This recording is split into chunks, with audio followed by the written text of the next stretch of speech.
নিয়ে নিয়েছি 2 চামচ কর্নফ্লাওয়ার, তারপর হচ্ছে 2 চামচ বেসন, 2 চামচ সুজি, তারপর হাফ চামচ জিরার গুঁড়ো, হলুদের গুঁড়ো, মরিচের গুঁড়ো, হলুদের গুঁড়ো, বিট লবণ, তারপর হচ্ছে এখানে আছে হচ্ছে আদা রসুন, আর আছে হচ্ছে চাট মশলা দিয়ে নিয়েছি।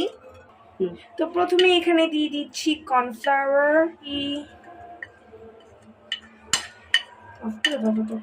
তারপর এখানে যাচ্ছে বেসন, তারপর এখানে যাচ্ছে বিভিন্ন ধরনের মশলা আমাদের যা একটা চালনি দিয়ে এটাকে ভালোভাবে হচ্ছে ছেঁকে তারপর এটাকে হচ্ছে ভালোভাবে হচ্ছে মশলাগুলোকে ভালোভাবে মিক্স করে নিতে হবে। তারপর এখানে দিয়ে দিতে হবে হচ্ছে আদা বাটা, এখানে দিয়ে দিব আমাদের আচ্ছা যে বাদামগুলো হচ্ছে পানি দিয়ে মাখালো মানে একটু যেন আঠালো আঠালো টাইপ হয়, তাই তো?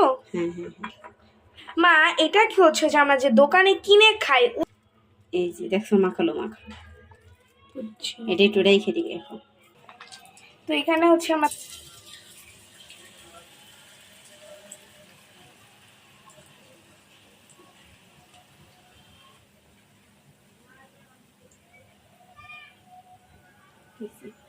ভালো সুন্দর করে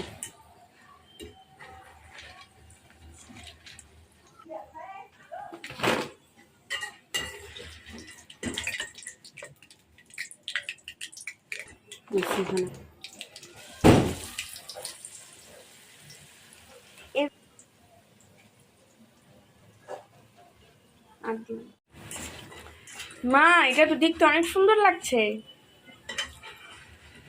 তোমার স্বপ্ন পূর্ণ করে ফেলাইছে আজকে। ও মা, হ্যাঁ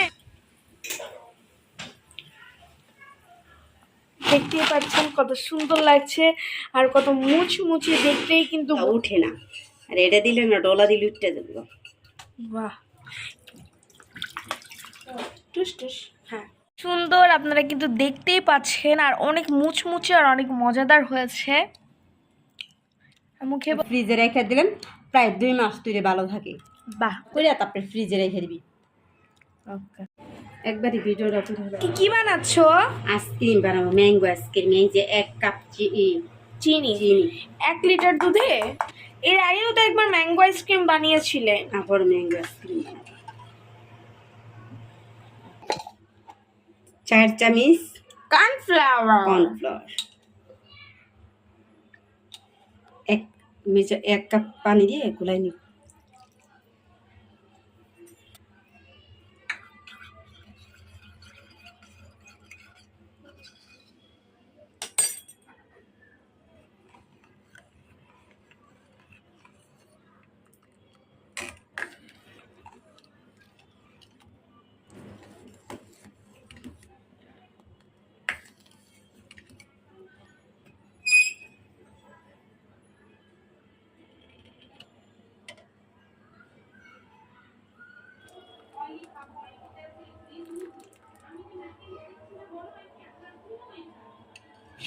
ঘন্টা লাগায় পানি নাই না, ঘন্টা আগে পানি গরম দিছি। তুই আসছিস 5 মিনিট কই দেখো, 1 ঘন্টা আগে পানি গরম দিছি। তাহলে মনে করেন কেমন গ্যাস।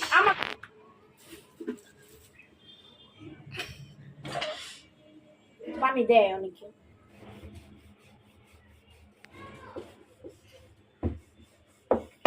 না এমন তো না, আমি পারি না বানাইতে।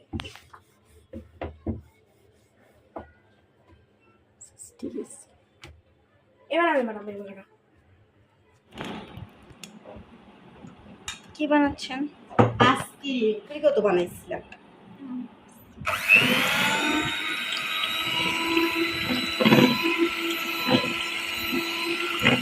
আম। তুমি ক্লিয়ার করে আমগুলো। এই যে এখানে 4টা আম।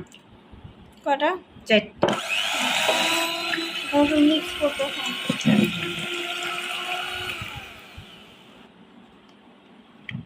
বলবো আর পরিধি সিনহা, এটা তোমার রুটির নাম? এটা হচ্ছে বন্যা রুটি, নদী ভাঙা রুটি না, সিলেটে বেশি বন্যা রুটিটা বাঁকা বাঁকা হচ্ছে এই রুটি। আচ্ছা আপনাদের আমি একটু ধরে দেখাচ্ছি, দাঁড়ান।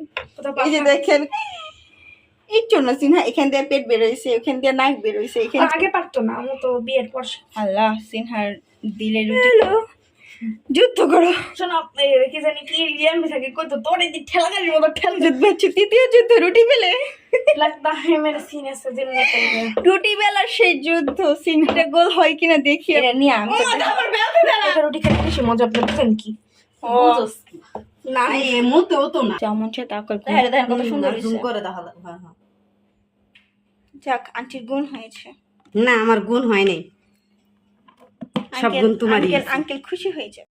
তো এখানে হচ্ছে আম্মু বিফ পরোটা বানিয়ে নিচ্ছে। অনেক দিন পর হচ্ছে আম্মু গ্যাস পেয়েছে, তাই জন্য বললো যে ঠিক আছে আজকে তাহলে তোমাকে বিফ পরোটা বানিয়ে দেই। তো আমার সেই আঁকা বাঁকা রুটি দিয়েই কিন্তু হচ্ছে আম্মু বিফ পরোটা বানাচ্ছে আর চারিদিকে হচ্ছে অ্যাডজাস্ট করে দিচ্ছে। তোমরা হচ্ছে এই বিফ পরোটার রেসিপিটা কিন্তু দেখেছো, আমি আগেও শেয়ার করেছি। তারপর হচ্ছে আম্মু এখানে হালকা তেলে ভেজে নিল। And that's it for today. নতুন আরেকটা ব্লগে দেখা হবে। আসসালাম।